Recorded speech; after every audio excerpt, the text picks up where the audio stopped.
ಇಂದೇ ಡೌನ್ಲೋಡ್ ಮಾಡಿ ಮತ್ತು ನಿಮ್ಮ ನೆಚ್ಚಿನ ಶೋಗಳನ್ನ ಆನಂದಿಸಿ. ಅವ ಏನಿದು? ಅದೇ ಶ್ರಾವಣಿಮ್ಮ, ನೀವು ದೇವಸ್ಥಾನಕ್ಕೆ ಪತ್ರ ಬರೆದಿದ್ರಲ್ಲ, ಸುಬ್ಬು ಕೈಲಿ ಕೊಟ್ಟು ಕಳಿಸಿದ್ರಲ್ಲ. ಹ್ಞೂ ಮಾವ, ನೀವೇ ಅಲ್ವಾ ಹೇಳಿದ್ದು ನಿಮ್ಮ ಬೇಡಿಕೆಗಳನ್ನೆಲ್ಲ ಕೇಳ್ಕೊಂಡು ಪತ್ರ ಬರೀರಿ, ಆ ಕಡೆಯಿಂದ ಉತ್ತರ ಬರುತ್ತೆ ಅಂತ.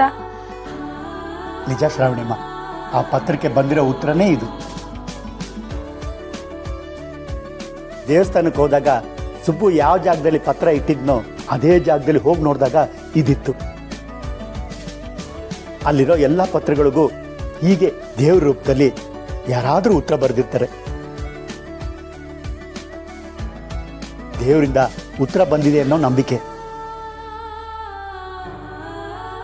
ಇದು ನಿಮಗೋಸ್ಕರ ತಂದಿದ್ದೀವಿ. ಇದರಲ್ಲಿ ಏನಿದೆ ಅಂತ ನಾವಿನ್ನೂ ನೋಡಿಲ್ಲ.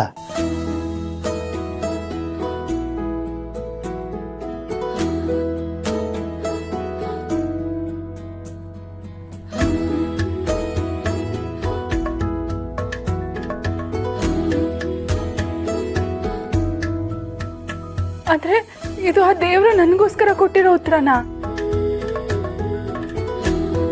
ಹ್ಞೂ ಮೇಡಮ್, ಭಕ್ತಿಯಿಂದ ಯಾರ್ಯಾರು ಆ ದೇವಸ್ಥಾನಕ್ಕೆ ಹೋಗ್ತಾರೋ ಅವ್ರವ್ರ ನಂಬಿಕೆ ಇದು.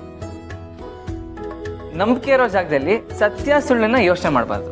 ನಂಬಿಕೆ ಅಂದ್ರೇನೆ ದೇವರು, ನಂಬಿಕೆ ಅಂದ್ರೇನೆ ಪ್ರೀತಿ. ಹೌದು ಸುಬ್ಬು, ಅದಕ್ಕೆ ನೋಡು ಇವತ್ತು ವಿಶೇಷವಾದ ದಿನ. ಇವತ್ತಿನ ದಿನಾನೇ ನನ್ಗೆ ಈ ಪತ್ರ ಸಿಕ್ಕಿದೆ. ಇದೆಲ್ಲ ಆ ದೇವ್ರಿಚ್ಛೆ.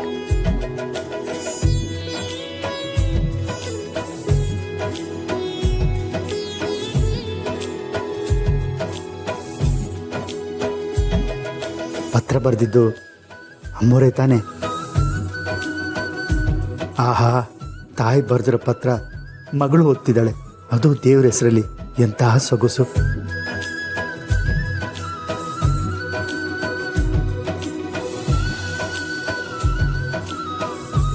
ಮಗಳೇ, ನಿನ್ನ ನಂಬಿಕೆ ಸುಳ್ಳಾಗಲ್ಲ. ನಿನ್ನ ಪಾಲಿಗಿರೋ ಪ್ರೀತಿ ಆದಷ್ಟು ಬೇಗ ನಿನ್ನಲ್ಲಿಗೆ ಬರುತ್ತೆ.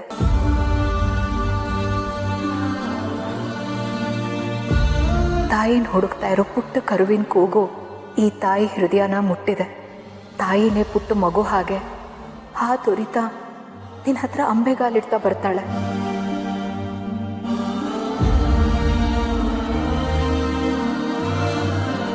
ಹೆತ್ತ ತಾಯಿ ನಿನ್ನ ಮುತ್ತಿನಂಥ ಮಡ್ಲಲ್ಲಿ ಮಗುವಾಗಿ ನಗೋದಕ್ಕೆ ಆಸೆ ಹೊತ್ತು ಬರ್ತಾಳೆ.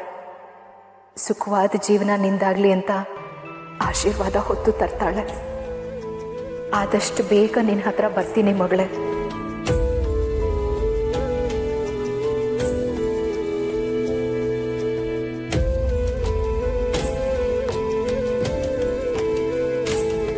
ನೋಡಿದ್ಯಾ ಸುಬ್ಬು, ಆ ದೇವರಿಂದ ಎಂಥ ಒಳ್ಳೆ ಉತ್ತರ ಬಂದಿದೆ ಅಂತ. ನಮ್ಮಮ್ಮ ಆದಷ್ಟು ಬೇಗ ನನ್ನ ಹತ್ರ ಬರ್ತಾಳಂತೆ.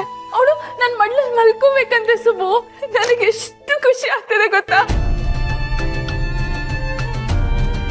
ಅತ್ತೆ, ಮಾವ, ಥ್ಯಾಂಕ್ ಯು ಸೋ ಮಚ್. ಇವತ್ತಂತೂ ನನ್ನ ಜೀವನದಲ್ಲಿ ಮರೆಯಕ್ಕೆ ಆಗದೇ ಇರೋವಂಥ ದಿನ. ಎಂಥ ಒಳ್ಳೆ ಗಿಫ್ಟ್ ಕೊಟ್ರಿ. Thank you.